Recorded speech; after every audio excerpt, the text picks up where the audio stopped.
spie, puis qui vole dans le fond la technologie des autres. Puis qui Les adapte. pirates. Les pirates. Les pirates de l'espace, tu sais. À vos postes, les pirates! Hissez les voiles!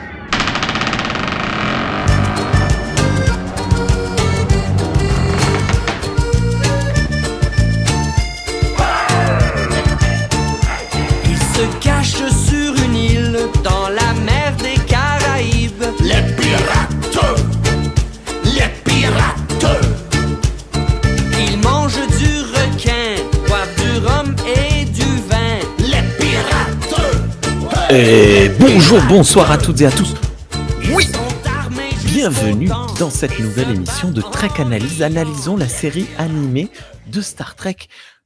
Dans la joie, l'allégresse et la bonne humeur pour cette nouvelle année, j'ai réussi du premier coup. Salut Sean, comment vas-tu? Salut, ça va bien et toi? Ok, ça va très très bien.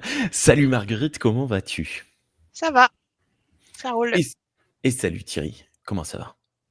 Salut, c'est un plaisir de vous retrouver pour cette nouvelle année.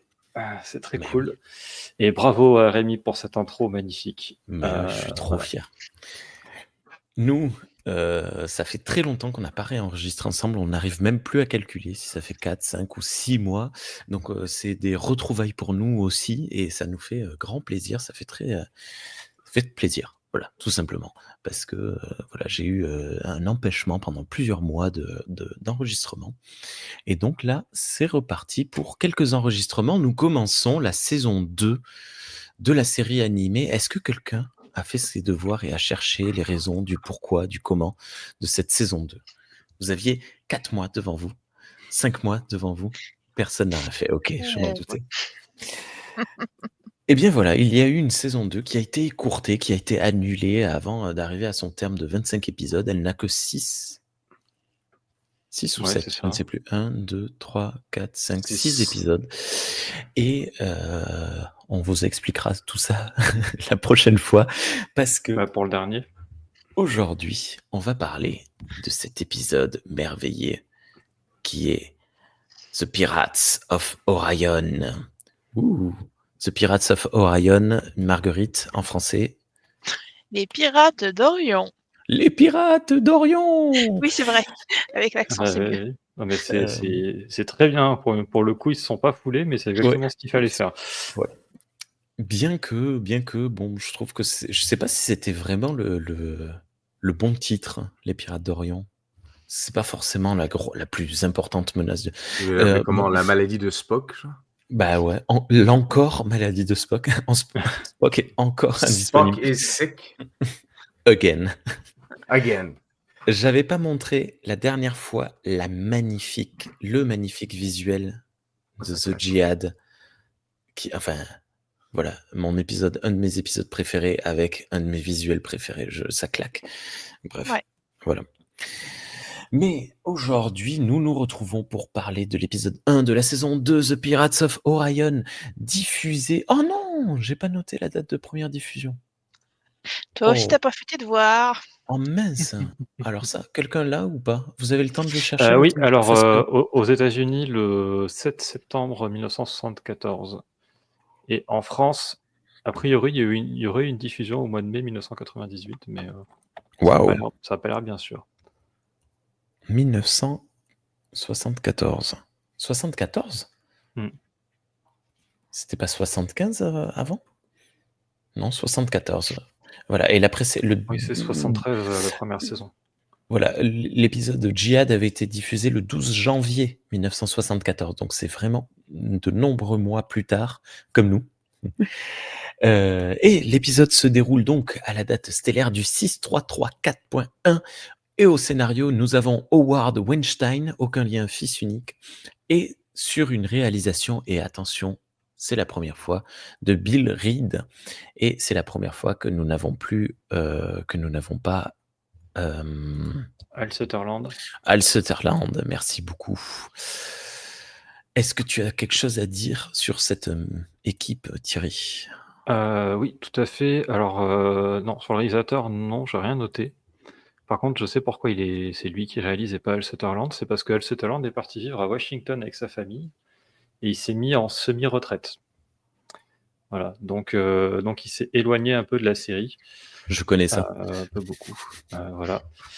D'ailleurs, c'est pas le seul sur la saison 2 de l'équipe de la saison 1. Dorothy Fontana a quitté la série aussi pour aller retourner bosser sur du live action. Yeah. Alors, là où j'ai lu l'info, c'était pas précisé sur quel live action, mais vu les dates, je soupçonne que c'est sur Star Trek Phase 2, qui ne verra pas le jour, malheureusement, mais voilà. Et Gene Roddenberry est toujours présent dans la série, mais il est beaucoup moins impliqué. Probablement à cause de Star Trek Phase 2, mais Et genre, c'est ça, c'est moi qui suppose. qui surboard, bon, suppute. Alors, Et c'est marrant petit parce que rappel. oui, Petit vas-y. rappel, je pense important quand même pour ceux qui sont pas forcément ultra accros comme nous. Quand on parle de Star Trek Phase 2, donc ça n'a pas vu le jour et ça a été repris en grande partie dans le premier film, Star Trek The Motion Picture. Voilà. Et dans la nouvelle génération aussi, en partie. Voilà, il a été longtemps question de faire une deuxième série et qui finalement a été abandonnée pour faire un film avec les mêmes décors et la même base de scénario du pilote, etc. etc. C'est vrai. Si je ne me trompe pas, en plus, techniquement, le USS Discovery de Discovery est comme un peu basé sur le design qu'ils avaient voulu faire du vaisseau pour phase 2. Ah ouais? C'est un des designs, ouais, tout à fait, ouais. Caca. J'ai perdu son nom, Ralph McQuarrie. Ouais, qui est surtout connu pour ses designs de Star Wars. D'où l'agressivité, la violence du vaisseau Discovery. Et c'est marrant quand même parce que toutes ces personnes qui partent, mais on a quand même des épisodes assez marquants dans cette saison 2. C'est-à-dire c'est pas comme la saison 3 de la série originale où on change complètement de registre. Là, on est vraiment dans la même continuité. On différencie pas vraiment les saisons, je trouve, mais on a des chouettes épisodes tout à fait mémorables. Oui. Parce qu'on pourrait se dire, il y a plus Dorothy, ça va être chaud. Ben non, ça fonctionne quand même. C'est largement, je dirais pas oublié, mais c'est assez souvent considéré une seule saison. C'est réanimé par le fandom, honnêtement. Moi, je l'ai découvert quand c'est arrivé sur Netflix, qu'il y avait 2 saisons. J'avais téléchargé les épisodes et je les regardais comme ça, j'avais pas fait... Bref. J'ai un oncle qui habite à Los Angeles. C'était le voisin de All Sutherland et il lui filait les VHS à l'époque. Ah, ok, ça fait du sens. Et donc, du coup, Howard Weinstein, au moment... Fils unique aucunien. Au moment de la production de l'épisode, il avait 19 ans. Yeah. Il était étudiant. Voilà, c'est le plus jeune scénariste de Star Trek. Et le scénario de cet épisode, au tout départ, c'était une fanfiction qu'il avait écrit alors qu'il était au lycée. Ah, c'est lui, d'accord. Ah ouais. Voilà. Donc ça, c'est quand même un truc incroyable de se dire que c'est une fanfiction qui devient une vraie partie de Star Trek, quoi, en live action, et ça dans les années 70, quoi, en plus. Ah ouais. Comme quoi, tu vois, encore aujourd'hui, on a très souvent ces trucs où il y a des concours pour récupérer des scénarios, des idées, des machins, et tout le monde râle en disant « Ouais, vous n'avez pas envie de payer vos scénaristes », ce qui est probablement vrai, mais comme quoi ça se faisait déjà dans les années 70. Là, c'était pas un concours, hein, c'est vraiment, il a envoyé son pitch comme fait un scénariste normalement, en fait. C'est juste qu'il avait plus de culot que les autres de son âge, je pense, et que du coup il l'a fait, et voilà, quoi. Mais il n'y avait pas de concours, il n'y avait rien. Il a envoyé son scénario, son pitch, et puis ça a été accepté. Et ça a été retravaillé, évidemment, comme toujours. Notamment, d'ailleurs, parce qu'il l'avait écrit à l'époque en pensant pour une série télé live action. Et donc, il avait tenu compte dans son scénario des limitations de budget. Pour certaines scènes, par exemple, on en parlera peut-être au moment où ça arrivera, qui se passaient au départ dans l'Enterprise et qui finalement se passent ailleurs maintenant parce que, en fait, Lou Scheimer donc de filmation. Il lui a fait réécrire les parties en lui disant c'est de l'animation, on veut faire ce qu'on veut, te limite pas au vaisseau, On quoi, peut te limite pas au décor existant. faire ce qu'on veut. Entre beaucoup de guillemets. Voilà. Et il s'est Il y a pas quand arrêté même là. un nombre Il de a pas. réutilisations Oui. assez ouf Ah bah, dans cet épisode. Oui, c'est clair, oui. Oui. Et il s'est pas arrêté là en termes sur Star Trek. Alors, il a pas rescénarisé d'épisodes. Par contre, il a écrit des romans Star Trek. Et il a écrit des comics aussi, notamment chez Marvel, des comics Star Ok. Trek, sur Deep Space Nine et Voyager. Et il a écrit en tout 9 romans et 59 comics. Ah oui, quand même. Voilà, donc il a été productif après. Et apparemment, moi, c'est la première fois que j'entendais parler de lui, mais il a été très actif dans le fandom. Il a été beaucoup présent en convention, etc. Par la suite. Ce qui se comprend parce que visiblement c'était un fan de Star Trek, il écrivait de la fanfiction depuis le lycée. Et je pense que devenir scénariste, ça l'a boosté en termes de fanitude. Alors, j'espère que l'enregistrement passe bien parce que je ne comprends plus qu'un mot sur deux. Donc j'espère que l'enregistrement se déroule bien, que ça ne vient que de moi, mais Je pense que nous autres, on entend ça parfaitement. ouais. Bon, c'est les pirates d'Orient qui brouillent les communications. Qui brouillent les communications dans le Gers. On a été piratés. Ah ouais, mais c'est chaud. Mais bon, bref, on va voir. Thierry, d'où est-ce que tu connais tout ça? Enfin, c'est super intéressant, mais ça m'intriguait. C'est du bouquin qu'il y a derrière Rémi, en partie. D'accord. Je fais aussi, pour la plus grande partie, et puis quelques infos qui viennent de Memory Alpha, notamment sur les nombres de romans et de comics qu'il a écrits. Mais le bouquin, il est en anglais? Yes, madame. Oui, tout à fait. Ok. Bon, ben alors attends, je ferai ça plus tard, pendant que tu liras le journal de bord. Est-ce que tu veux bien nous lire le journal de bord avant que je commence l'histoire? Eh bien, c'est avec plaisir. Journal du capitaine, date stellaire 6334.1. L'épidémie de choriocytose qui a frappé l'Enterprise semble être maîtrisée. Selon le Dr McCoy, la maladie est moins grave que la pneumonie. Nous pourrons remplir notre mission qui consiste à représenter la Fédération à la cérémonie d'inauguration de la nouvelle Académie des Sciences de Deneb 5. Ah, c'est tout. Pardon. Hop. Scène numéro 1. L'Enterprise fait donc route vers Deneb 5 tout en combattant une épidémie mise sous contrôle. Sur le pont, Kirk exprime sa joie de faire une mission diplomatique pour changer. Souriant, il regarde Spock, que ça ne fait pas du tout rire. Pire encore, il s'évanouit devant cette annonce. Tu penseras à mettre les captures? Oui, tac. Kirk et McCoy appellent alors l'infirmerie. Voilà, ça fait 30 secondes que l'épisode a commencé, il y a déjà une erreur. Vous l'aviez vu? Pas du tout. Non. Voilà, donc là, on voit bien sur la capture d'écran Spock allongé au sol, Kirk et McCoy derrière, et l'image juste après, alors je sais pas si tu as fait la capture, mais bon, voilà, c'est Kirk qui appelle l'infirmerie et qui appelle à ce que quelqu'un vienne chercher Spock, alors qu'il y a McCoy juste à côté. Ah. Voilà, ça c'est un peu surprenant et c'est une chose qui va se réitérer à 2 reprises donc dans cet épisode. Mais bon, pas le temps de niaiser. Scène numéro 2, dans l'infirmerie, Prof annonce que Spock va probablement mourir. Il a contracté la maladie.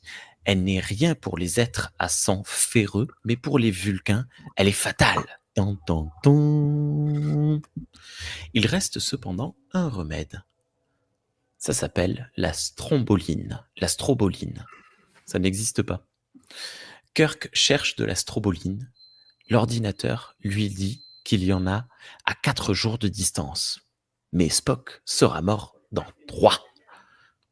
McCoy soumet l'idée d'un rendez-vous.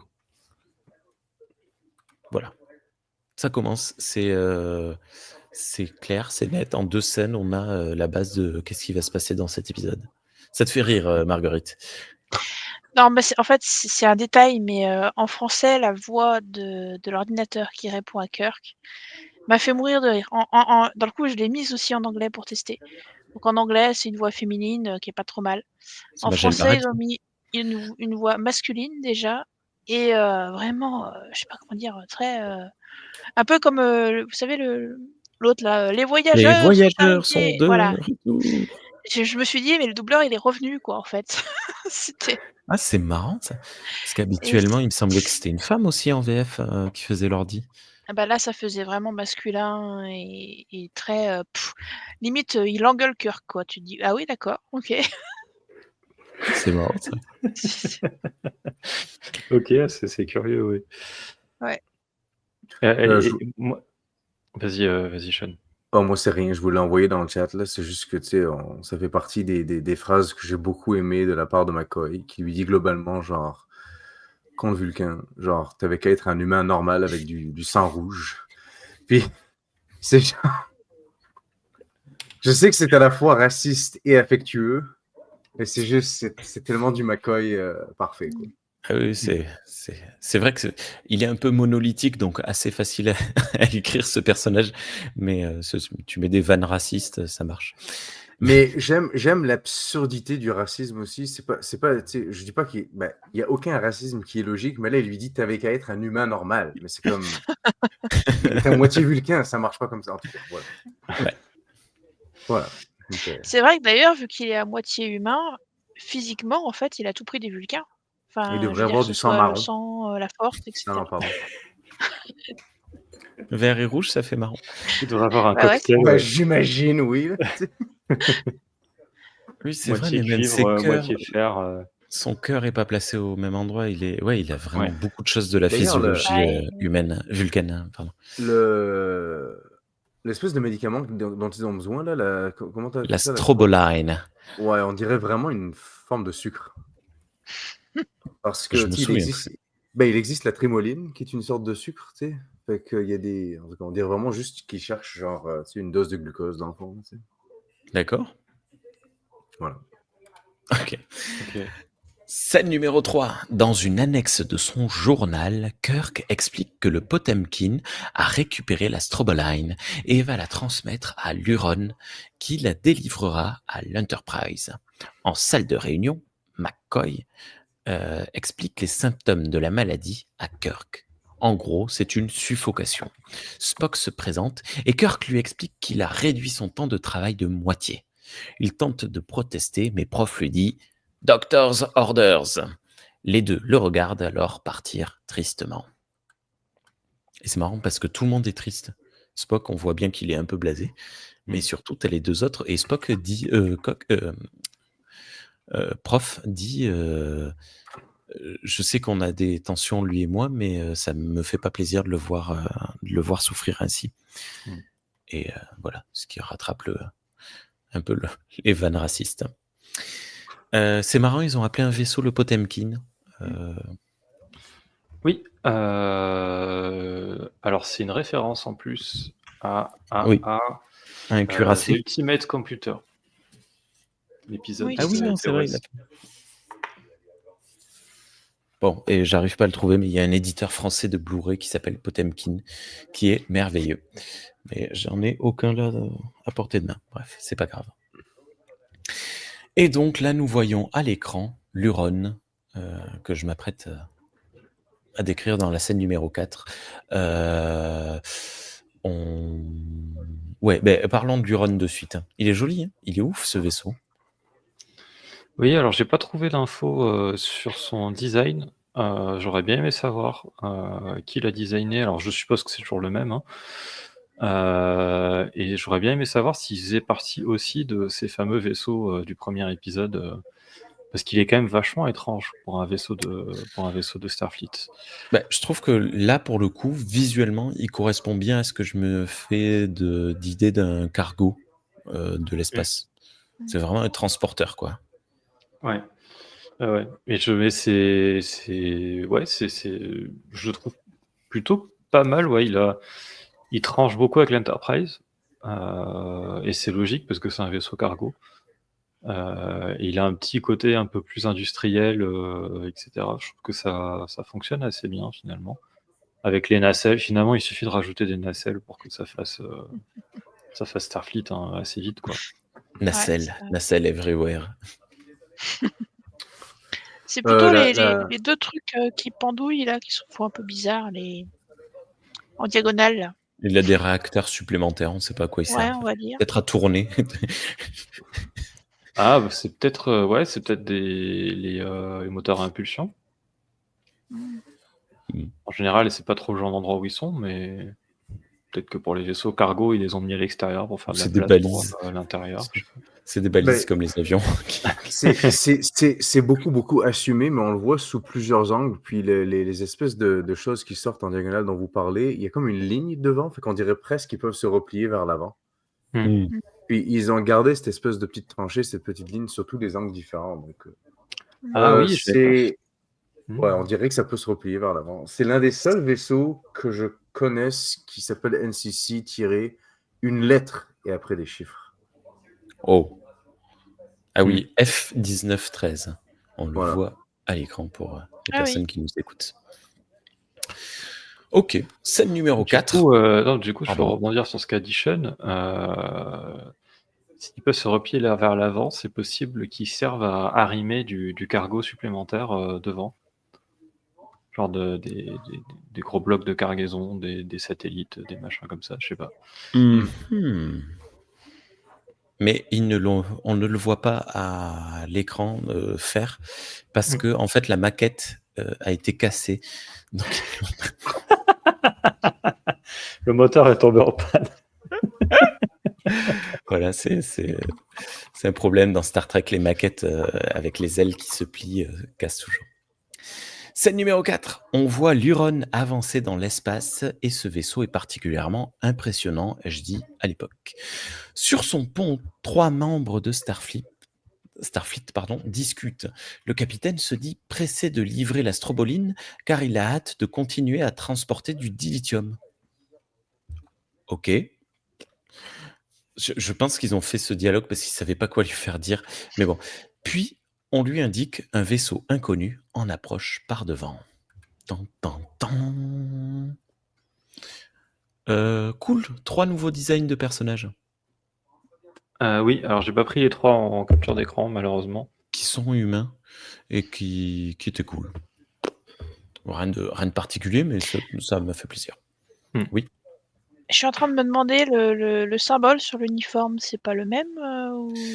Non. Alors, à l'époque de TOS, chaque vaisseau a son propre symbole. Ah, c'est ça. Ok. Hop, voilà. Sean nous a fait une petite capture d'écran des 3 personnages. Et on aura même des membres de Enterprise qui sont inconnus. Et c'est cool. Scène numéro 5. Sur l'Enterprise, il ne reste plus que 1h45 avant d'arriver au point de rendez-vous. McCoy appelle pour faire une injection à Spock. Spock est particulièrement peu réactif et fatigué. Quelque chose à dire? Pas grand-chose, non. Est-ce que c'est là qu'il conserve son énergie? Oui. Que Kirk qui doit l'appeler à plusieurs reprises. J'aime l'idée qu'il est dans une espèce de une sorte de méditation, dans le fond, pour conserver son énergie, tu sais. Mais pendant ses heures de travail, moi, je trouve ça un petit peu moyen. Bah, en fait, et pas très professionnel. En fait, moi, ce que j'ai pas compris, c'est pourquoi il travaillait, justement. Enfin, bon, Voilà. après, il y a le côté Spock, évidemment, il veut toujours travailler, d'accord. Mais limite, moi, je l'aurais laissé à l'infirmerie avec des sangles pour l'attacher, pour pas qu'il bouge. Et voilà, pour qu'il soit obligé de se reposer, parce que... Tu lui fais une pince Vulcaine. Et oui, puis comme vous disiez, se mettre dans un espèce d'état méditatif ou un peu de stase, entre guillemets, pour justement pouvoir ralentir son métabolisme et faire en sorte qu'il gagne du temps. Alors que là, il court après le temps, tout le temps, et puis Spock, il est tranquillou, il fait ses affaires. C'est vraiment le futur, parce que moi, si je fais ça à mon travail, je me ferai engueuler, c'est sûr. Tu sais. Pas le droit de répondre, je conserve mon énergie. Désolé. Scène numéro 6. Luron analyse le vaisseau en approche. Il a l'air très méchant et sera là avant l'Enterprise. C'est vrai qu'il a l'air très méchant. Ouais, On il y a n'a un pas design déjà très vu agressif. on n'a pas déjà vu un design un peu similaire, ça m'a perturbé en fait. J'ai pas reconnu, mais je trouve que Moi, je trouve qu'on dirait un Batarang orange, mais C'est Batman, le Batman de l'espace. Moi, il y a quelque chose qui m'évoque cette espèce, celle qui fait des toiles d'araignée là dans l'espace. ah ouais. Les, Non, mais c'est à Alien cause de la Web, couleur, les je Toliens. pense. Les tauliens, ouais, non. mais le Oh, les vaisseau n'a Toliens, rien à c'est voir, hein, triangulaire. Ouais. mais je sais pas, c'est voilà. Mais Ah, je sais. Ça y est, je crois que je sais. Donc vous l'avez pas vu le dernier dessin animé, ça y est, Prodigy. Vous l'avez Si, vu? moi j'ai vu Prodigy. tout le monde sauf Eh moi. ben, le vaisseau du méchant, il ressemble à ça en fait. Ah ouais, Ah, j'ai pas du tout fait le D'accord. rapprochement. la Il y série a un animée effet a un copié peu. Prodigy. Ben, ils ont pris. Non, je pense que Prodigy s'est inspiré là. C'est possible. Ou c'est un Ah, hasard. mais possible. bon. Possible. Oh, il y a des chances que ce soit un hasard. Ouais. Les vaisseaux Orion, de manière générale, je veux dire, il n'y en a aucun qui se ressemble, quoi. Ouais. Si tu t'en vas fouiller sur Memory Alpha, puis tu cherches un peu leur technologie, puis tu regardes un peu le design de tous leurs vaisseaux, il n'y en a aucun qui ressemble à l'autre, Ben, quoi. De ce qui- temps ce en qui- temps, il y a Lower Decks qui essaye de s'inspirer de l'un ou de l'autre. Mm. Mais oui, ça a du sens si c'est vraiment une culture qui pille puis qui vole dans le fond la technologie des autres, puis qui les adapte. pirates.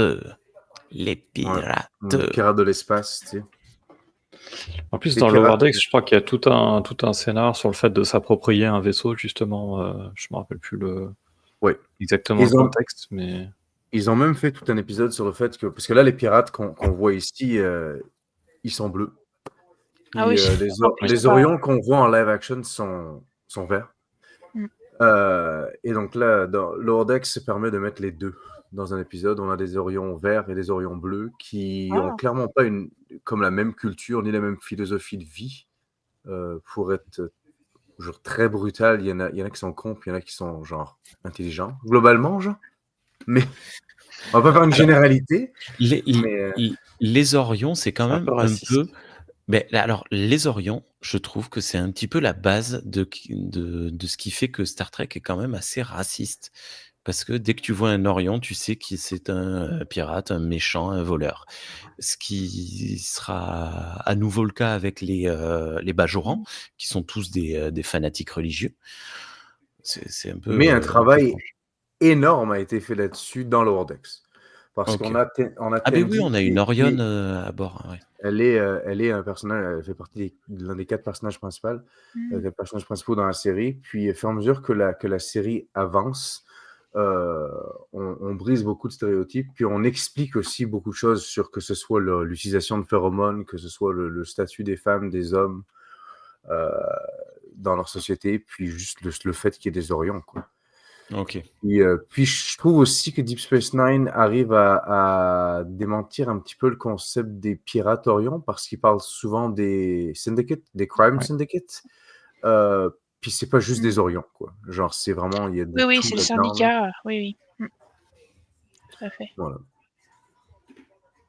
Mais bon, Voilà. on en parlera, je pense, tout à l'heure. Mais de toute façon, le look qu'ils ont fait aux Orions dans cet épisode, j'ai eu du mal, quoi. Pour moi, c'est pas des Orions, quoi. Moi, je les trouve super stylés. Mais bon, on en parlera dans 5 minutes. Épisode. Non, J'adore le vaisseau. Scène numéro 7. McCoy fait son injection. On voit des oscillations à l'écran qui se calment, puis Spock retourne au travail. Chapelle signale à McCoy que le médicament ne fonctionne plus, mais McCoy est confiant dans la stroboline. Je trouvais cool qu'on dise à Chapelle Elle regarde McCoy, elle lui dit: «Vous vous rendez compte que ça marche pas, ce que vous êtes en train de faire?» et il lui dit: «Oui, je sais, mais je trouve ça cool parce qu'une C'est fois du de plus, placebo. Chapelle, la pauvre, c'est un peu la gourdasse de la série animée». Donc lui faire dire et faire des choses, chouettes, c'est bien. Oui. J'ai oublié de donner les notes. Je les Ah! donne maintenant ou vous voulez plus tard? Ouais, vas-y maintenant, Ah. parce que sinon on va les oublier encore après. Tu allais dire quelque chose, Marguerite? Juste, on n'a même pas donné notre avis global sur l'épisode, mais on le fait à C'est la vrai? fin, je sais plus. Ah oui, d'habitude, c'est vrai, on fait un avis Il n'y a global aucune puis, réelle structure ici, on fait ce qu'on veut. c'est plus un genre de manière d'être que de code réel. Oh mon Mais Dieu! écoutez, je vais donner Référence à mes notes. Pirate. Je vais donner ouais, mais c'est pirate, c'est Bah oui, je journaliste. sais. Je vais donner les notes, puis on va donner un avis global avant de poursuivre. Pirates of Orion a été, noté sur Ultime Frontière, le forum, français, 7,85 sur 10, ce qui est plutôt bien, ça fait partie du top. C'est même à 7 heures l'épisode le mieux noté devant, juste derrière l'épisode sur l'enfance de Spock.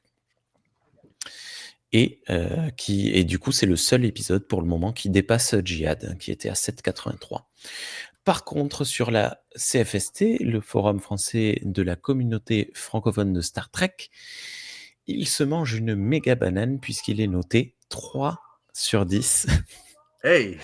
J'ai What? hésité à prendre en compte ce vote parce qu'il est unique, c'est une seule personne. C'est un des seuls épisodes où il y a qu'une seule personne qui a voté. D'habitude, il y en a quand même 2, 3, 4 par là. Et là, je me suis dit: «J'y vais pas», mais bon, cette personne a droit à la parole, on est sur internet, donc je prends son vote. Ce qui lui donne une moyenne de 5,42, enfin 5,425 sur 10. C'est ouf. Ça C'est reste rude, au-dessus de la moyenne. 3 sur 10, C'est bas, hein. ouais. Disons que si Orion avait été sur la CFST aussi bien noté que Jihad, c'est-à-dire 11 sur 10, parce que je rappelle qu'on peut faire ça, et il aurait été à une moyenne de 9,42, quoi. Mais il est à 425. Marguerite, en quelques mots, qu'as-tu pensé de cet épisode? J'ai pas aimé. Ah, c'est toi. Non, j'aurais pas mis 3 non plus, faut pas déconner, mais la moyenne, quoi. Parce que c'est sa banane, c'est la note la plus basse que la série ait jusqu'à Ouais. présent. T'aurais mis la moyenne? Non, je me suis ennuyée. Franchement, je me suis C'est vrai, tu t'es ennuyée ennuyée et sur celui-là? je me suis ennuyée, j'ai pas reconnu les Orions et d'habitude, ça me fait voyager, là non. Donc C'est voilà. vrai que la temporalité est super longue, dans cet épisode. On fait des allers-retours entre l'Huron et l'Enterprise, là où on s'est arrêté, en fait, ça commence, et il y a des ellipses des fois de quelques secondes, des fois de plusieurs heures, et c'est un Où il peu montre 3 fois, Spock, qui passe les analyses et le bip, bip, bip, bip. Oui, bon, d'accord, on a compris, quoi. Oui. Et l'Huron qui se demande qu'est-ce qui se passe. Et toi, Thierry? Moi ça va, je l'ai pas trouvé, génial, mais j'ai quand même passé un bon moment devant, j'ai bien aimé, quoi. Voilà. Mais je suis d'accord que le côté, Spock, qui passe des analyses et tout, c'est un petit peu, bon, c'est un peu la faiblesse de l'épisode, quoi. OK. Et toi, Sean? Maintenant, je me sens coupable de juger un jeune de 19 ans qui a gagné l'opportunité de... Non, pour vrai, je serais curieux de savoir s'ils ont amélioré son script original ou s'ils l'ont détérioré un peu, mais il est correct. C'est un épisode absolument passable. Pour moi, il me choque pas dans le négatif, mais c'est pas quelque chose qui définit la série animée pour moi, quoi. Puis, mais je OK. comprends aussi ton point de vue, Marguerite. Avec le recul, quand tu regardes la série animée, tu dis c'est la deuxième série seulement Star Trek qui existait. Fait que techniquement, les Orions n'étaient pas vraiment définis encore, C'était la toute première fois qu'on voyait des Orions masculins. C'est vrai. Ouais. qui ne sont pas déguisés en Andorian aussi, là, d'après. Oui, Parce oui, que parce me semble- qu'effectivement, dans Journée to Babel, qui a été une source d'inspiration pour le ils scénariste sont d'ailleurs. bleus, mais parce qu'ils sont déguisés, quoi. Ouais. Mais donc, du coup, c'est juste la première fois ou deuxième fois qu'on voit l'espèce. Donc, c'est sûr que c'est difficile de juger à quel point c'est défini. Mais de nos jours, je suis assez critique, surtout avec les séries modernes, genre Discovery. Parce que dès que tu changes quelque chose, aussi minime que ce soit, globalement, tu changes carrément d'espèce dans Star Trek. C'est Ouais. genre, une boule sur un front, c'est quelqu'un, puis un pic sur un front, c'est quelqu'un d'autre, quoi. Une cuillère sur un front. Oui, une cuillère, puis une fourchette, c'est pas la même espèce, quoi. Ouais. Donc là, c'est comme, ils sont carrément bleus au lieu de vert. Donc, oui, je comprends d'où tu viens, t'arrives pas à les reconnaître, quoi. Oui, puis même dans le look, quoi. À la limite, ils auraient pu s'inspirer, refaire un peu le même genre de look en plus habillé pour les mecs, mais non, même pas, quoi. Pourquoi en plus habillé? Parce que c'est les classiques, Oui, oui. mais je suis d'accord. Non, elle est en train de dire que de manière générale, il faudrait que tous les Orions soient plus habillés, je pense, d'après moi. C'est pas faux. Ou moins habillé. C'est bien dans l'Overdex. Bah, moins habillé pour les femelles par rapport à TOS, c'est compliqué, quoi. Tu peux Ah plus ouais. enlever grand-chose, quoi. C'est clair. Mais non, mais c'est un truc qu'a fait l'Overdex, d'ailleurs, de mettre les Orions un peu plus habillés. Enfin, ça dépend des fois, mais Andy est plus habillée, vu qu'elle est dans Starfleet, elle a un uniforme, c'est bien. Mm. Mais non, pour vrai, j'ai pas de... Heureusement qu'elle n'a pas fait ce que fait Worf quand il arrive dans Starfleet, c'est-à-dire imposer sa tenue vestimentaire en disant c'est ma culture, c'est moi qui m'habille comme ça. Je tiens à tenir mon harnais. Elle aurait pu débarquer et dire non, je veux être en bikini sur le pont. C'est ma culture, je dois piller tous les 3 vaisseaux. Ah, mais qu'on Worf rencontre. met quand même l'uniforme. Comment? Worf met quand même l'uniforme, il met juste un bout de tenue. Donc en fait, elle aurait pu mettre son soutien-gorge d'Orion par-dessus son uniforme.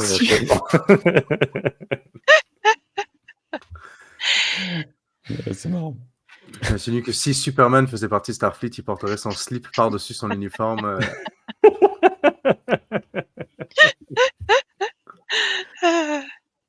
Bref. Mais non, Allez. pour le coup, je reviens quand même au design des Orions. Moi, j'attendais qu'on les voit pour en parler, mais puisqu'on en parle maintenant, moi, ça me choque pas qu'il y ait un grand dimorphisme sexuel entre les mâles et les femelles, quoi. Non, mais c'est les pas l'apparence montres On avait vu que des femelles. Là, on voit que des mâles. Oui, mais c'est pas l'apparence qu'ils soient très physique. différents, ça me choque pas tant que ça. Même au niveau des tenues, les seuls Orions qu'on avait vus, c'était des esclaves sexuels. Et donc, ça me paraît logique aussi que des pirates aient des tenues différentes, quoi. Ouais, ça se défend. C'est difficile à définir. Je sais pas si vous allez pouvoir comprendre où je m'en vais avec ça, mais mon cerveau a aucun mal à connecter que ça, c'est des Orions. On me dit que c'est des Orions, puis je le crois. Moi aussi. Par exemple, quand je regarde Strange New Worlds, on me dit, tu sais, la nouvelle on me dit ça, c'est Uhura. Il faut que je me la rappelle. Comme en permanence, pendant que je regarde la série, ça, c'est Uhura. Ou ça, c'est Chapel. Genre, non, mais il faut que je me rappelle que, ah oui, ça, c'est supposé tel personnage. Ça connecte pas immédiatement dans ma tête, en fait. Ouais. Mais j'ai pas ce problème-là. Je suis pas en train de cracher sur Strange New Worlds. C'est juste pour dire la réalité, c'est ça. Mais ici, moi, j'ai pas de problème à connecter que ça, c'est des Orions. Je comprends. On me le dit, je le crois, ça me suffit. Ils sont pas pareils, mais... Je pense qu'on n'est pas imprégné pareil, parce que même si on reprend... moi, à l'époque où j'ai découvert Star Trek, finalement, les Malorions, on les voyait que dans Enterprise, quasiment. Donc, du coup, c'est-à-dire que pendant très longtemps, l'apparence des Orions, ça a été celle-là. Celle qu'on voit dans la série animée, quoi. Les Orions mâles, en tout cas. Puisque pour les femmes, encore une fois, on en voyait 2 dans la série originale, si je dis pas de bêtises. La première, c'était une esclave sexuelle dans une hallucination, si je me trompe pas.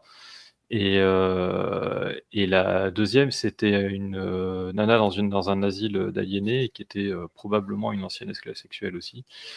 Donc on avait une image très très très restreinte des Orions, finalement. On savait rien d'eux, on avait juste l'apparence des femelles, quoi.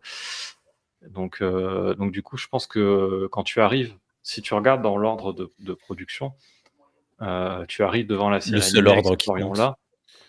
Orion-là. Finalement, ils ont rien de choquant parce que de toute façon, tout est nouveau sur les Orions à ce stade-là, quoi. Donc voilà.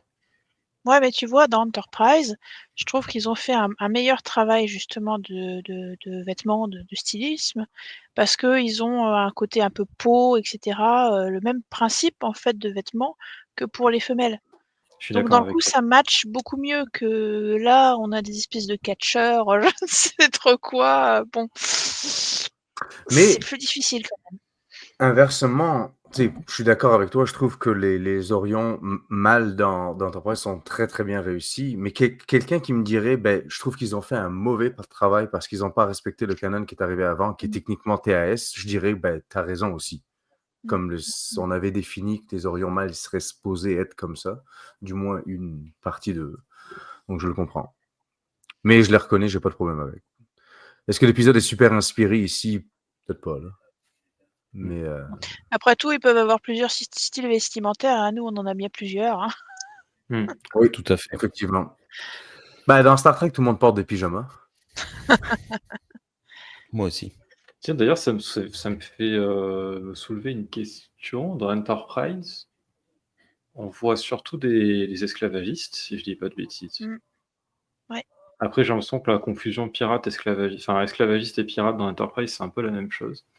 Mais on pourrait théoriser que il y a un peu la team spécialisée esclavagisme qui est plutôt dénudée et qui a le style de ceux de... On voit distinctement les deux, non? Ah, peut-être, ouais. Parce que me semble que dans Enterprise, on va sur des planètes où ils vendent des esclaves. Ouais. Mais nous, on suit par exemple le plot twist, c'est que les femmes sont pas des esclaves. Dans le fond, c'est les femmes qui mènent le show. Et c'est elles qui essayent de voler justement le vaisseau. Puis que, bon, tu veux me dire, c'est des esclavagistes et des pirates parce qu'ils volent le vaisseau. Puis après, ils prennent l'équipage puis ils vendent l'équipage comme esclaves. Quoi. Mais ouais. Ben, tu sais, tout faire d'un coup. C'est des vikings dans le fond. Un peu, ouais, c'est vrai. Bah, c'est vrai que dans DS9, ils avaient, avec le syndicat d'Orion, présenté ça comme il y a une partie, c'est des criminels. Les autres, on les connaît pas. Et après, finalement, dès qu'on voit les Orions dans Star Trek, voilà, Enterprise, etc., c'est vrai que c'est un peu trop résumé à l'image de l'esclavagisme, du pirate. C'est vrai qu'ils n'ont pas tellement développé la race autrement, quoi. Donc, Il ne faut pas juger une race à comment ses vaisseaux sont pointus.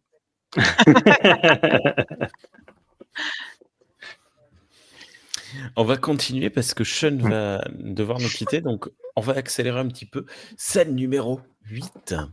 McCoy, non, pas du tout, Luron essaie de contacter le vaisseau inconnu. Le capitaine de Starfleet s'appelle Oshia. Oshia, je sais pas. Bon, nom. C'est quoi? C'est écossais.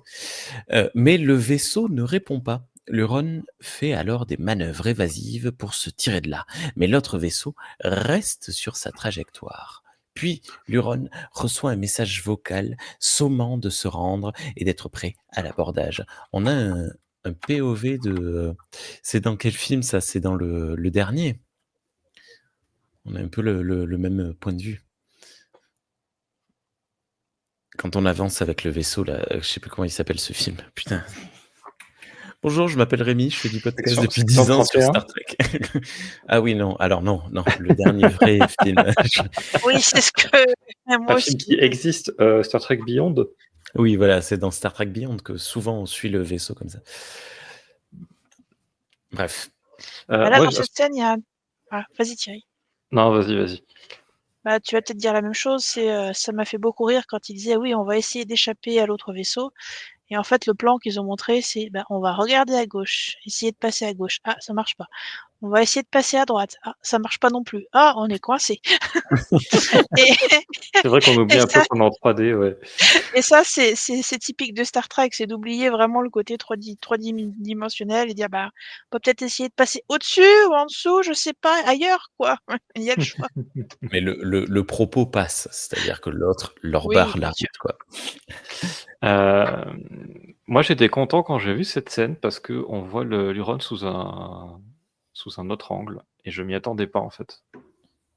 Parce que, bah, encore une fois, c'est une série animée, donc tous les angles, il faut les dessiner et je m'attendais vraiment à ce que, l'angle qu'on a vu au début, ça serait sous cet angle-là qu'on le verrait tout le temps dans dans l'épisode et en fait, non, ils ont montré d'autres, 3 ou sous d'autres 4 angles. angles différents, je pense. J'en ai 3 en capture d'écran, mais j'en ai peut-être loupé un. Je sais pas ce que c'est cette espèce de grosse évacuation qu'ils ont en arrière. Là. C'est clairement pas pour mettre des shuttles parce que ça va vers le bas. Je sais pas. C'est quoi ta grosse évacuation à l'arrière, Sean? Ben moi, je suis pas un vaisseau. Ben voilà. Bah, c'est pas enfin, ça va vers le bas. Je crois que ça va vers le bas. Pour moi, c'était un hangar, en fait, comme un hangar à navettes, sauf que là, ça doit être pour mettre des trucs à stocker. J'ai l'impression que ça va vers le bas, à moins que ce soit une espèce de porte domée comme on a à l'arrière de l'Enterprise qui va s'ouvrir. Je le sais pas. Peut-être. C'est vrai. Je sais pas, c'est compliqué en plus de dessiner avec une nouvelle perspective. Ouais, bref, je continue. Alors, scène numéro 9. Retour sur l'Enterprise. L'Huron n'est pas présent sur place et laisse une balise de détresse. Il est donc décidé d'aller enquêter. Spock retrouve l'Huron endommagé et à puissance minimale. Mais dans le même temps, il s'évanouit de nouveau. Ah, t'as pas pris la capture d'écran, mais à nouveau, il Non, de s'évanouit Spock qui de se mort. réévanouit, bah, je crois que c'est la même en plus, donc je crois que c'est Oh la même. shit, Ils ont here repris we le go même truc. again. Je sais plus. Scène numéro 10. Retour à l'infirmerie. Les oscillations y vont bon train. Bones indique que c'en est fini de Spock si on ne récupère pas le bon médicament. Puis, il termine la scène à nouveau sur une remarque raciste. J'ai mis 2 chapeaux qui rigolent. Scène numéro 11. Sur le pont, c'est Arex qui a pris la place de Spock. Il indique que les moteurs de l'Huron sont morts et qu'il n'y a que les systèmes de survie qui fonctionnent. Kirk décide d'aller voir à bord de l'Huron avec une équipe. Ma foi, pas piqué des hannetons, puisqu'il s'agit de Uhura et Scotty. Il laisse les commandes à Sulu. Je trouve ça trop cool. L'équipe, enfin, Oui. Spock et Bones ne sont pas disponibles. Du coup, on chamboule tout et c'est trop bien. Enfin, c'est vraiment super, quoi. Bah, c'est vrai qu'Oura, on la voit rarement en mission, donc c'est bien. On la voit rarement en mission. Quand ils partent, c'est toujours Scotty qui prend le poste de commandement. Arex, on le voit jamais rien faire à part piloter. Enfin, moi, je suis même pas piloté, d'ailleurs, calculer les... Bon, bref, voilà. Les trajectoires, ouais. Ouais, et je trouve ça trop, trop chouette. C'est-à-dire que là, ils se sont dit, attends, mince, on a les 2 qui sont pas disponibles. C'est la Dream Team qu'on voit tout le temps dans la saison 3 et à partir de la moitié de la saison 2. Comment on fait? Et du coup, c'est super cool. Scène numéro 12. À bord de l'Huron, le groupe arrive avec Chapelle en supplément. C'est encore plus cool. Scotty doit aller voir au soute pour récupérer les médicaments, mais il ne trouve rien. D'ailleurs, même le dilithium a disparu. Uhura devait accéder au journal de bord en recherche d'informations. L'ordi est flingué, mais elle a récupéré les infos pour les ramener à bord. Chapelle devait soigner Hoshi, mais doit également le ramener à bord de l'Enterprise. Bref, mission échouée avec succès. Ça m'a fait marrer. Ils sont là. Allez faire ça. Je peux pas. Ok. Allez faire ci. Ah je peux pas. Ok. Bon, mais on rentre. Oui, c'est pas faux. Moi, j'ai pris la capture d'écran de cette scène où il y a Scotty qui est dans la baie de stockage sur une passerelle là, en silhouette, et en fait il y a la caméra qui dézoome comme ça avec la musique et tout, et on a l'impression qu'il vient de vaincre un méchant de James Bond. Je comprends pas pourquoi ils soient allés aussi fort avec ce plan là. Alors c'est juste Scotty qui dit ouais, c'est vide. Voilà. C'est parce que c'est lui le méchant de James Bond. Ouais. Donc voilà. Pareil, Chapel doit soigner juste le capitaine. Les autres membres d'équipage, on s'en fout, on n'en parle pas, on sait pas où ils sont, on sait pas ce qu'ils font. Peut-être qu'ils sont que 3 d'ailleurs pour gérer ce vaisseau, peut-être. Mais bon, bref, c'est très étrange. Oui, c'est un peu dommage. Ouais. Et alors, c'est encore pire. En français, je pense, ça m'étonnerait qu'en anglais qu'ils aient fait le truc. Mais juste après, il y a la voix off, le capitaine qui dit on abandonne le vaisseau à l'espace. On s'en fout, quoi, en gros, vraiment. Ah ouais? On s'en fout, on l'abandonne à l'espace et on va vite à la poursuite des pirates, machin. Et je suis restée en Pourquoi mode ils disent ça? what? Donc oui, Ah en ouais. effet, ils ont récupéré le capitaine, puis l'équipage, on s'en fout. Ouais, ils avaient qu'à être capitaine, voilà. Tant pis pour eux. Violent. Ah, c'est marrant ça. Mais en anglais, non, il le dit pas. Non, en VO, non. Je me rappelle pas. Ah, je pense que ça m'aurait choqué. Scène numéro 13, retour à l'infirmerie. Si Spock n'est pas soigné sous 20 heures, il va mourir. Scène numéro 14, sur la passerelle, Arex a réussi à analyser les infos de l'Huron. Le vaisseau l'ayant attaqué est moderne et jamais vu pour la Fédération. Le mystère s'épaissit. Heureusement, on peut le traquer. Il émet une certaine radioactivité assez facile à suivre. L'Enterprise se met à sa poursuite en facteur de distorsion 7. Il y a quelques années, j'étais tombé sur un groupe Facebook dans lequel un type avait demandé des pitchs d'épisodes en 5 mots. Et celui qui avait eu le plus de votes disait « Why not always maximum warp ?» Pourquoi ils font ça, quoi? Qu'est-ce que tu nous montres, Sean, là, sur... The Huron has been left as space junk.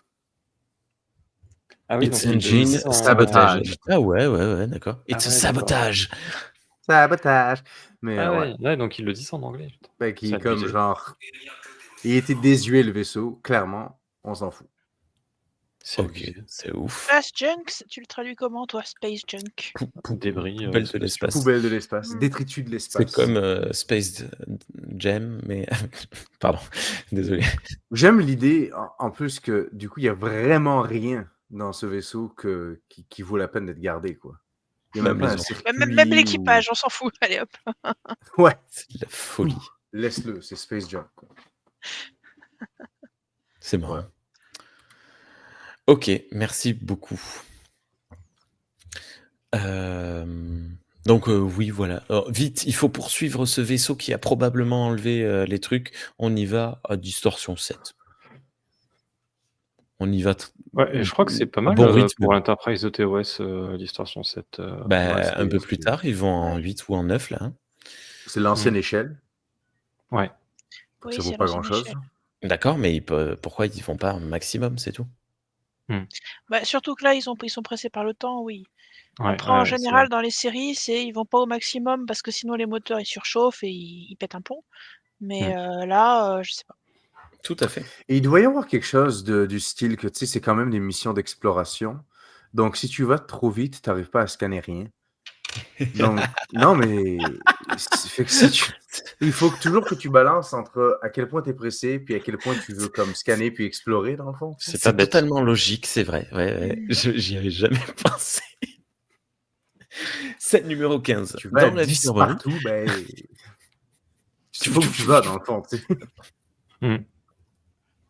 Tu peux juste y aller. Tu sais, c'est comme cette petite être là dans le deuxième film des Ewoks. Des Ewoks, piou, piou, bam, il se prend des murs et tout. Il faut l'avoir, ce ref. Donc, scène numéro 15. Dans l'infirmerie, prof réfléchit. Il va mettre Spock sous respiration artificielle pour le reposer. À ce moment-là, il déprime. À quoi bon être docteur? Sans technologie et médicaments, on est inutile. Autant être au Moyen-Âge. Je sais pas ce qui lui prend. Bon, ok. Bah, il est triste parce que Spock, il sait pas Parce comment que- le soigner. quoi. Ouais, son ami noir va mourir. Scène numéro 16. Sur la passerelle, on n'arrive pas assez vite. Alors Kirk décide d'accélérer à distorsion 8. La piste les mène à une ceinture d'astéroïdes. On réduit la vitesse Là, je peux le comprendre. Mais les astéroïdes sont composés de matériaux instables et explosent dans tous les sens. Il est décidé de continuer en avant avec les déflecteurs à fond. Coupure pub. Vous me dites s'il y a des choses à dire. Je Non, continue. oui, si, c'est pas C'est beau. souvent que les déflecteurs sont utilisés pour leur but premier. Parce que c'est à ça qu'ils servent les déflecteurs normalement. C'est à dévier les C'est leur astéroïdes.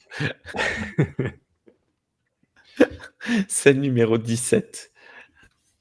Enfin, on trouve le vaisseau mystère. Ni une ni deux, il tire. Sulu indique que le vaisseau est armé mais peu puissant. Et Arex ajoute qu'il s'agit d'un vaisseau Orion. Évidemment, les Orions appellent à ce moment-là. S'affiche alors à l'écran 2 Orions qui posent comme s'ils venaient de drop le banger des années 90 du rap US. Le capitaine Orion présente son peuple comme neutre et exige de Kirk qu'il cesse ses poursuites. Non mais regardez-moi ça.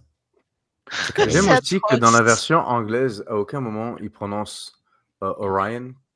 correctement. Non, ils les Ah, appellent des Orions, ce qui est une manière très particulière de dire ça, tu sais. ah ouais? The Orion Pirates. Puis c'est comme, OK. Fait que Lordex niaise ça aussi. Là. D'accord. Dans le guide officiel, il y a le scénariste qui dit que ça fait 30 ans qu'on lui pose la question de pourquoi Orions. Et il dit c'est pas moi, c'est les acteurs et je comprends pas pourquoi parce qu'il l'avait déjà prononcé avant et qu'il l'avait prononcé comme il faut. Mais c'est à cause Je sais pas. de Shatner et de son sabotage. Ça doit Sûrement. être lui. Il a tout foiré, puis ils ont juste suivi. Mais Kirk n'est pas dupe. La neutralité, entre guillemets, d'Orion est contestée depuis Corridan et depuis la conférence de Babel. Et ouais, référence. Tout à fait. De plus, le jour d'avant, un vaisseau de la Fédération a été attaqué et cambriolé.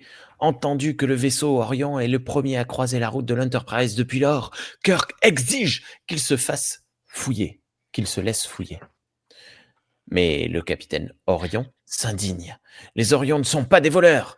Si ça continue comme ça, ils vont se plaindre à leurs gouvernements respectifs. Sulu indique, hors des micros, qu'il y a bien du dilithium dans les soutes du vaisseau Orion. Kirk reprend la parole et propose un compromis.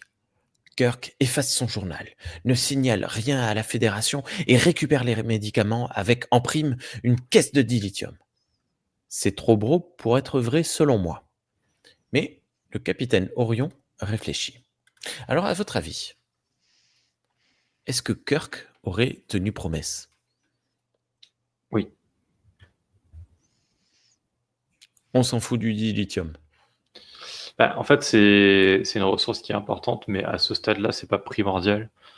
Genre, ils en ont assez pour envoyer des vaisseaux d'exploration aller faire Mumus pendant 5 ans. Donc c'est pas un truc, tu vois, qui est vraiment précieux. Enfin, c'est précieux, mais bon, c'est pas non plus le truc hyper limité. Et Kirk, là, il pense à la vie de Spock en premier, d'une part, et à éviter un combat qui sert à rien et qui leur ferait perdre du temps, d'autre part. Donc je D'accord. pense que vraiment, là, il est en mode, allez-y, prenez-le. Moi, je veux sauver mon premier officier pacifiquement, quoi. Ok. Moi, ce qui m'a surpris, c'est le fait qu'il ajoute un bonus. Il dit, allez, je vous rajoute en plus du lithium. Mais je pense que c'est vraiment bon. Je m'inquiète pour Spock, alors je mets tout sur la table, je mise tout, et voilà, pour être sûr que j'ai le médicament, quoi. Mais c'est un peu space. Il veut sauver son amoureux. Scène numéro 18. Dans le même temps, Prof appelle et signale qu'il ne reste que 1 heure de vie à Spock. 5 minutes, il te reste 5 minutes. Scène numéro 19. Les Orions rappellent. Ok, toi et moi sur l'astéroïde, à côté, en tête à tête. Et tu vois ce que je veux dire. Dans le sens, on échange les médicaments. Tu vois ce que je veux dire. Scène numéro 20. Dans la salle de réunion, ça papote. Ouais, ça sent clairement le piège. Mais il faut y aller. Kirk gardera un communicateur sur lui. Prof dit que si ça merde, ils perdent Spock et Kirk. Mais Kirk répond que s'il n'y va pas, Spock n'aura eu aucune chance. Je trouve ça beau. Voilà. Et moi, je trouve ça cool qu'on voit la salle de réunion dans TRS. C'est pas si souvent que ça qu'on la voit. C'est la deuxième fois là, dans cet épisode. Ouais. C'est plutôt cool. Et sinon, un autre truc vraiment très bête, mais j'ai bien aimé qu'on voit l'écran de visualisation des Orions. Ok. J'ai pas l'impression qu'on voit souvent les écrans de visualisation des espèces qu'ils rencontrent. Ouais, c'est vrai. Et alors ça mange pas de pain, en plus c'est pas non plus un dessin extraordinairement compliqué. Mais voilà, j'ai trouvé ça agréable, c'était assez, il y avait un côté immersif. Je trouve ça bien que dans le dessin animé, il ne fasse pas le cliché de je regarde la caméra quand je m'adresse au mec à qui je parle. Ah oui, bien vu. Il regarde vraiment son écran d'ailleurs. Alors que, voyons, Romet les Orions, il regarde la caméra, je crois. Non, ils regardent pas le même endroit tous les deux, mais d'accord. Ils ont deux écrans. Le capitaine, En arrière, il a cool son pour écran regarder en face. personnel, et le second, il en a un autre un peu plus loin. Ok. Après, pour la scène de la conférence, le truc que j'ai trouvé un peu idiot, c'est que ils font venir Spock juste à la conférence pour lui dire, je sais plus, un truc très bête. Oui. Et après, bon, bah, Spock, il repart dans ses Je l'ai même quartiers, pas je sais noté. plus. Ouais. Et tu te dis, mais attends, il est censé être malade, quasiment mourant, qu'est-ce qu'il vient foutre là, quoi? Il y a un moment, Foutez-lui la s'il paix. est très, très malade, laissez-le à l'infirmerie, vous Ouais. pouvez aller lui donner le message, Au quoi. lit sous respirateur. Ouais. Oui, je suis Donc, d'accord. là, c'était abusé quand même. Oui, ils auraient pu placer cette scène-là dans l'infirmerie, en fait, plutôt que dans la salle de réunion. Comme ça aurait réglé le problème. Oui, puis c'était pour donner vraiment une information vraiment pas importante, je sais même plus quoi. Donc, Scène numéro 21. Chez les Orions, ça complote. On sait qu'on ne peut pas faire confiance en la Fédération, ils ont bien raison. Mais la neutralité est plus importante que tout. Ils ont bien raison. Il est donc décidé de faire exploser les deux vaisseaux afin de taire l'incident. Tout le monde meurt, plus d'histoire. Le capitaine emportera une bombe avec lui sur l'astéroïde. C'est un peu radical. Mais c'est efficace. Enfin, je trouve que ce genre de réflexion, et encore plus dans ce qu'on verra après, il y a... ça fait un peu quand même grosse inspiration de l'URSS, quoi. Genre dans la série originale, c'est les Klingons, là c'est les Orions, quoi. C'est possible. Scène numéro 22. Kirk appelle les Orions pour accepter. Ok, on descend dans 15 minutes, pas une de moins. L'idée est de mettre la pression, et ça marche. Parce que oui, Kirk est pressé d'aller sur l'astéroïde, et les Orions, ils disent non, dans 15 minutes. Non, mais moi je veux y aller maintenant. Non, dans 15 minutes. Ok. Comme ça, Spock, il va crever. Scène numéro 23. Les capitaines arrivent sur l'astéroïde. L'Orion a bien le médicament, mais très vite, il explique son plan. Il ne peut pas laisser le vaisseau repartir. Les risques sont trop grands. Il va tout faire péter. Les missions Orion échouées se finissent en suicide. Mais Kirk se jette sur lui et Scotty les fait téléporter tous les deux. J'ai l'impression... Ah, génial. J'espérais que tu aies fait cette capture. On a l'impression de voir David contre l'ange dans référence biblique. Bref, on voit les différences physiques qu'il y a entre les deux, mais Kirk, il a peur de rien. Il y va. J'adore le design de l'astéroïde. C'est des espèces de... Oui, il y a des maisons derrière. De stalagmites. J'avais pas remarqué. Alors, moi, j'ai plusieurs choses à dire sur cette scène. Oui, go. Il y a quand même pas mal d'incohérences. Déjà, on voit l'Orion appuyer sur le bouton de sa ceinture, donc normalement, boum. Sauf que, pas boum. Donc, bon, là, j'ai pas compris. Ouais, j'ai pas compris non plus, ouais, c'est très bizarre. Et puis, juste après, Kirk dit à Scotty, oui, vas-y, téléporte-le, machin, tout ça. Il se sépare, en fait, de l'Orion. Il fait une espèce de roulé-boulé, il se sépare. Et après, il lui ressaute dessus pour se faire téléporter. Et là, c'est pareil, la scène, elle a aucun sens. Il avait le temps de faire péter en plus. Hein. Bah, Enfin voilà, franchement, cette scène, j'ai trouvé brouillonne pour ça. Il y avait quand même plusieurs incohérences comme ça qui étaient. C'était pas clair. Ouais. Moi, Puis juste après, un truc. Scotty parle de dilithium, je sais pas quoi, comme si en fait il désarme à distance, mais c'est pareil, c'est pas très clair non plus. Je suis pas sûre Oui. d'avoir bien compris. Ah oui, moi là-dessus, ça faisait longtemps que j'avais pas vu l'épisode, donc je me souvenais plus très bien de comment ça se terminait. Et du coup, quand il a parlé de dilithium, moi je pensais qu'il allait téléporter le dilithium qui est dans la bombe, qui est dans le sac à dos de l'Orion. Oui, c'est ça que Pour je veux que dire, du ouais. coup, il n'y ait plus d'explosifs dedans. Je pensais qu'il allait faire ça. Et du coup, quand Mhm. je les ai vus tous les deux se faire téléporter, j'étais là, mais. Ah bon? Ok. C'était pas ça que je pensais. Moi aussi, j'ai assumé la même chose. Ouais, c'est un peu bizarre, ouais. Là, il y a un truc, je sais pas si ça vient du scénario ou de l'animation, mais je pense que ça vient plutôt de l'animation. Ils ont dû faire ça un peu en rush à la fin, et ils ont dû. Je sais pas. Parce qu'en plus, ça serait cohérent pour le coup que si Scotty avait téléporté le dilithium, que quand il appuie sur le bouton, ça fasse rien. Bah oui, oui. Alors, est-ce qu'au dernier moment, ils se sont pas dit, ah, il faudrait faire durer un peu la baston, on va la refaire se battre encore un peu, et puis en On a fait, les il avait moyens, c'est un téléporté tous dessin les deux. animé, on fait ce qu'on veut. C'est très bizarre, ouais. Sinon, moi, je voulais parler d'un truc. On voit le vaisseau Orion sous un autre angle, et juste pour ce plan. Et pareil, je m'attendais pas à le voir sous un autre angle, je pensais qu'on verrait que pile de face. Mais en fait, non, ils se sont quand même fait chier à faire une petite perspective dessus. Voilà. Donc, Et voilà, perspective juste cool, cool. parce que les deux crochets qui sont en dessous, moi je les voyais pas là. Quand on le voyait de face. Bah là, on comprend mieux à quoi il ressemble en vrai le vaisseau, en fait. Il a un peu moins l'air d'un Batarang, du coup. Oui, c'est vrai il reste compact, mais il est moins fin que. Bref. Et la numéro. couleur. Est-ce Si, il y a que. la couleur des astéroïdes qui est chouette aussi quand même. Ouais, orange, violet. Même si ça On fait un voit peu des qu'il y a- pustules, mais. Il y a un soleil pas loin. Oui. Ah, Est-ce et dernier que- truc, Ah, vas-y. cette scène-là, la scène du combat, là, elle devait se dérouler sur la passerelle de l'Enterprise au départ. Ok, c'est ça que j'avais posé comme question. Ok. Dans le scénario original, quoi. Ok. Scène numéro 24. Deux Orions, voyant la scène, se décident à faire exploser leur propre vaisseau. Scène numéro 25. Sur la passerelle, Kirk et le capitaine appellent le vaisseau Orion, mais le capitaine sort une capsule de cyanure. On le neutralise rapidement.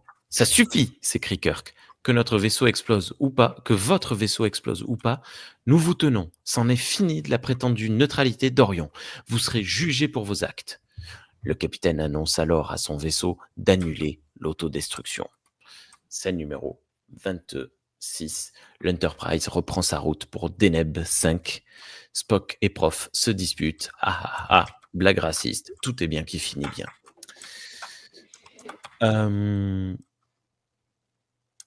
Du coup, qu'est-ce qui est devenu Orion après cet épisode en fait? On en est où quand on est dans TNG? C'est quoi les relations entre la Fédération et Orion? C'est une Je pense très qu'on n'en bonne parle pas question. dans TNG. Ouais, TNG, c'est un non-sujet. C'est 80 On n'en ans parle plus pas tard dans en plus, TNG. mais d'ici là, il a dû se passer des trucs. Qu'est-ce qui s'est passé? Ça Parce que- revient seulement dans Deep Space Nine quand on parle un peu des syndicates. du syndicat. Parce que, est-ce que, bon, moi, je vois mal la Fédération entrer en guerre pour ça. Voilà. Mais il y a dû y avoir des répercussions, quoi. Ils ont dû leur dire, bon, vous nous filez 2 vaisseaux de dilithium. Je sais pas. Non, mais ça peut être juste un blocus économique ou un truc comme ça. Ouais. Voilà, une mesure temporaire. Pendant 2 mois, c'est fini de faire l'esclavagisme. Pendant 2 mois. C'est tout. Et c'est vrai que les Orions, on les voit pas dans Disco ou dans New World. Ah bah non, c'est avant Kirk. Dans Discovery, on n'en voit pas? Ah, je Dans me Discovery, pose on la en voit. Ils ont une ambassade sur Kronos. La série est tellement vulgaire, je voyais mal comment on aurait pu ne La pas. première fois, ouais, en tout cas, on les voit sur Kronos. Ils ont une espèce d'ambassade, fait que quand tu arrives là-bas, il y a ils ont des espèces de maisons closes avec autant des mâles que des femelles. Puis après, on les revoit dans Discovery, mais plus tard, une fois que Ah mais Discovery est oui, parti dans le futur, l'impératrice. ils sont genre encore méchants. Mais les méchants du futur, ils sont plus les méchants du passé, quoi. Ah oui, c'est Toujours plus le esclavagiste. syndicat d'Orient, c'est le machin d'émeraude, je sais pas quoi, là. Ouais, Ah c'est oui. ça, Ah, je tu crois. sais, c'est le magicien d'Oz, là. Mais ouais, Hmm. c'est pas super élaboré, honnêtement, Non. les Orions. Bah, Voyageur, finalement, on c'est n'en parle Lower pas. Decks qui les a le plus. Oui, c'est Lower Decks qui a travaillé Et vraiment le le mieux. plus pour... Oui, et le mieux. Parce que même dans Sam Prodigy, on n'en parle pas vraiment. Non. Ben non, je veux dire qu'Enterprise a quand même fait du boulot Oui. aussi. Là. Ils ont, Ouais. ils Oui, ont- Enterprise quand même, mais oui, du coup, Enterprise, c'est avant, quoi. Donc, Ouais. Ok. Et c'est vrai que dans le genre, ils ont pas évolué sur plusieurs siècles. C'est toujours les esclavagistes. ouais. Oui, parce que oui, en plus, c'est quoi? C'est le 32e siècle dans les dernières saisons de Discovery, je crois. Et ils sont toujours esclavagistes parce qu'on parle il y a un scientifique qui était un esclave des Orions. Ça, c'était- voilà. Pourquoi Quelle série changer? de merde. Faut arrêter. J'ai trouvé ça. En fait, j'avais pas fait gaffe, c'est en revoyant les captures d'écran que j'ai percuté que les Orions utilisent aussi des ceintures Des ceintures, c'est trop de cool. survie spatiale. Mm. Et comment? C'est quasiment les mêmes que celles de la Fédération, et je trouve ça marrant. D'autant plus que leur design aurait pu faire que ils auraient Ouais, pu juste leur rajouter un masque sur le visage, et t'aurais pu faire genre c'est une combinaison spatiale intégrale. Mhm. Mais bon. Et ce costume d'ailleurs, parce qu'on a parlé de leur couleur de peau qui a été surprenante, mais ce costume en entier en fait fait très super vilain, super héros. Ça fait Bah très oui. personnage de comics de science-fiction. On est ce vraiment truc. dans une bande dessinée. Ouais. On est totalement dans cette esthétique-là. Ouais. On les verrait bien dans un BD Flash Gordon ou un truc comme ça. Quoi. Et c'est très moche. Moi j'aime Enfin, bien. voilà, j'arrive toujours pas à y voir des Orions. Hein. Bon. Vous imaginez, en plus, vu qu'ils sont habillés en vert, c'est comme si nous, on portait que des vêtements couleur peau. Ah, j'emporte. Ouais, mais enfin C'est bon, beige. tenue C'est beige. intégrale. Bien, voilà tout ce qu'on avait à dire sur The Pirates of Orion, dont on retiendra surtout la liturgie, je sais pas comment ça s'appelle. La magnifique image, qui est très belle. S'il y a un truc que j'ai pas dit sur la production, dans le guide officiel, c'est dans cet épisode que c'est mentionné qu'en fait, il y a des comédiens de doublage ou comédiennes de doublage qui ne se déplaçaient pas au studio pour enregistrer leur performance, mais qui le faisaient par téléphone.